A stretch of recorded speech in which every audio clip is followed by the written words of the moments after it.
ನಮಸ್ಕಾರ ಸ್ನೇಹಿತರೆ, ನಮ್ಮ ಯೂಟ್ಯೂಬ್ ಚಾನಲ್ಗೆ ಸ್ವಾಗತ. ಇವತ್ತಿನ ವಿಡಿಯೋದಲ್ಲಿ ಕೃಷ್ಣನ ಅವತಾರದ ಸಾರಾಂಶವನ್ನು ತಿಳ್ಕೊಳ್ಳೋಣ.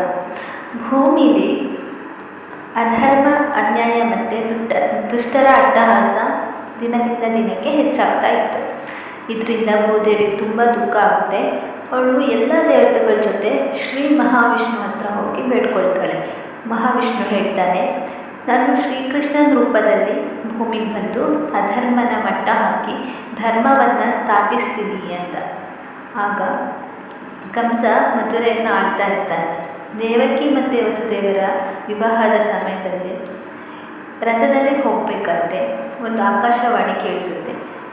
ದೇವಕಿ 8ನೇ ಮಗನಿಂದ ಕಂಸನ ಸಂಹಾರ ಆಗುತ್ತೆ ಅಂತ. ಕಂಸ ಭಯಗೊಂಡು ದೇವಕಿ ಮತ್ತು ವಸುದೇವನ ತನ್ನ ಸೆರೆಮನೆಯಲ್ಲಿ ಬಂಧಿಸ್ತಾನೆ. ದೇವಕಿ ಮತ್ತು ವಸುದೇವನ ಹುಟ್ಟಿದ ಎಲ್ಲ ಮಕ್ಕಳನ್ನು ಕೊಲ್ತಾನೆ. 8ನೇ ಮಗು ಹುಟ್ಟಿದ ದಿನ ದೈವಿಕ ಕೃಪೆಯಿಂದ ಕಂಸ ಮತ್ತು ಅವನೆಲ್ಲ ಸೈನಿಕರು ಮೂರ್ಛೆ ಹೋಗ್ತಾರೆ. ಅದೇ ದಿನ ನಂದ ಮತ್ತು ಯಶೋದೆಗೆ ಒಂದು ಹೆಣ್ಣು ಮಗುವಾಗುತ್ತೆ. ವಸುದೇವ ಕೃಷ್ಣನನ್ನು ಕರೆದುಕೊಂಡು ಹೋಗಿ ನಂದ ಮತ್ತು ಯಶೋದೆ ಬಳಿ ಇಟ್ಟು ಬರ್ತಾನೆ. ಕೃಷ್ಣ ಗೋಕುಲದಲ್ಲಿ ನಂದ ಮತ್ತು ಯಶೋದೆಯರ ಮಗುವಾಗಿ ಬೆಳೀತಾನೆ. ನಿಧಾನವಾಗಿ ಎಲ್ಲ ರಾಕ್ಷಸರನ್ನು ಕೊಲ್ತಾ ಬರ್ತಾನೆ.